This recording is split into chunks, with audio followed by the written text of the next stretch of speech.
वर्षों पहले एक घना जंगल, पूर्णिमा की रात, दूर कहीं एक जलता हुआ दीपक लहराता है। उसकी रोशनी में एक साधु धीर गति से चलता है, चेहरा शांत लेकिन आंखों में रहस्यमयी चमक। यह कोई साधारण साधु नहीं, ये थे गौतम बुद्ध। बुद्ध के पीछे उनके कुछ शिष्य चुपचाप चल रहे थे, न कोई सवाल न कोई उत्तर, बस मौन। अचानक बुद्ध रुक गए। उन्होंने जमीन को ध्यान से देखा, मानो कुछ असामान्य महसूस किया हो। ध्यान देना, यह रास्ता साधारण नहीं है। शिष्य आपस में देखने लगे। एक दूसरे की आंखों में सवाल थे, लेकिन वे चुप रहे। बुद्ध ने इशारा किया कि सब सावधान रहे। तभी झाड़ियों में हलचल हुई। शिष्य घबरा गए। शिष्य ने कहा, वह क्या था? कोई जानवर? अचानक एक अजनबी व्यक्ति सामने आया, चेहरा धूल से सना हुआ, आंखों में भय। वह कांप रहा था। अजनबी बोला, मुझे बचा लीजिए, वे लोग मुझे मार देंगे। बुद्ध ने शांत भाव से उसकी ओर देखा। उनकी आंखों में न डर था न घबराहट, बस करुणा।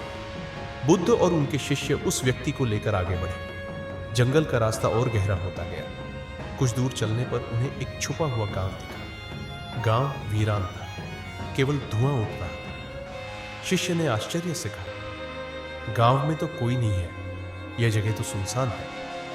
अचानक बुद्ध के चेहरे पर हल्की मुस्कान आई। उन्होंने गांव की ओर इशारा किया और बोले, सुनसान दिखने वाला यह गांव असल में तुम्हारे मन का प्रतिबिंब है, भय, क्रोध और भ्रम से भरा। शिष्य अचंभित रह गए।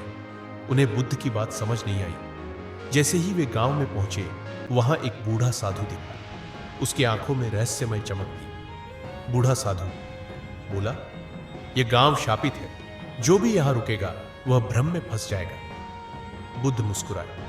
उन्होंने साधु की ओर देखा और पूछा, तुम भ्रम को जीतने की कोशिश कर रहे हो, लेकिन क्या तुमने कभी अपने भीतर का भ्रम देखा है? साधु चौंक गया। उसके चेहरे पर पसीना आ गया। साधु ने रोते हुए कहा, मैं पहले एक राजा था। क्रोध में आकर मैंने सैकड़ों निर्दोष लोगों की हत्या कर दी थी। उसके बाद मैंने ध्यान की शरण ली, लेकिन मेरा मन शांत नहीं हुआ। बुद्ध ने साधु का हाथ पकड़ा और बोले, पाप का भार तब तक नहीं उतरता जब तक व्यक्ति उसे क्षमा न कर दे। ध्यान का अर्थ पाप का पछतावा नहीं, आत्म स्वीकृति है। बुद्ध ने सभी शिष्यों को ध्यान करने को कहा। साधु भी उनके साथ बैठ गया। पूरा गांव एक पल में मौन हो गया। शिष्य ध्यान में डूब गए। धीरे धीरे साधु के चेहरे से भय गायब होने लगा। उसकी आंखों में शांति थी। बुद्ध ने मृदु स्वर में कहा, जिस क्षण तुम स्वयं को क्षमा कर दोगे, उसी क्षण तुम्हें मोक्ष मिलेगा। साधु की आंखें भर आई। उसने अपने भीतर के अंधकार को छोड़ दिया और अंततः वह ध्यान में लीन हो गया। ध्यान के बाद एक शिष्य ने पूछा, भगवान, क्या जीवन का उद्देश्य केवल ध्यान है? बुद्ध मुस्कुराए और बोले, ध्यान जीवन का उद्देश्य नहीं, जीवन का अनुभव है। जब तुम स्वयं को जान लोगे, तब हर क्षण ध्यान बन जाएगा। शिष्य मुस्कुराया। बुद्ध ने उनकी ओर देखा और कहा, अब चलो, आगे बढ़ना है। बुद्ध की यह यात्रा केवल जंगल की नहीं थी, बल्कि आत्मज्ञान की थी। एक शापित गांव में छुपा ज्ञान, भय में छुपा मोक्ष और पाप में छुपी क्षमा। यह कथा हमें यह सिखाती है कि हर भ्रम के पीछे सत्य छुपा होता है, बस ध्यान की दृष्टि चाहिए।